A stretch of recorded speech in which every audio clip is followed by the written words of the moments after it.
Hey everybody, I have a new cowl for you today. This is F that, and really kind of a cool little concept to do it.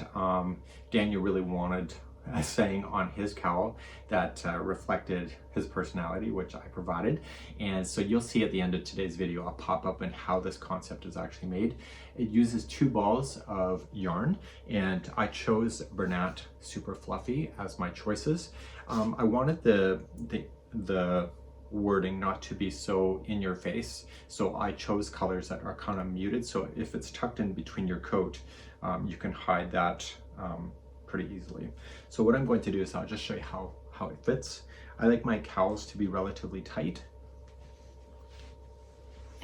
almost like a turtleneck. You will see the words, and so if it's tucked into your coat, the other words that are not in front here, they'll kind of be invisible. So to people from the outside, if they're just looking through your jacket, they will probably just see like lines and concept, but until you tell them otherwise. So really neat concept. If it's too high, you can just roll it down if you want to, if you're indoors and etc. But if you're outdoors, you can just pull it up over your ears, and it's really fun little cowl. So if you want more information on this cowl, see the video description. And these take about 2 hours to make from start to finish, and using that number 6 bulky weight yarn with an 8mm hook, they go really quickly. And because this has words, if you are left-handed, you're going to want to crochet in the opposite direction, which I will make note on the pattern for that as well.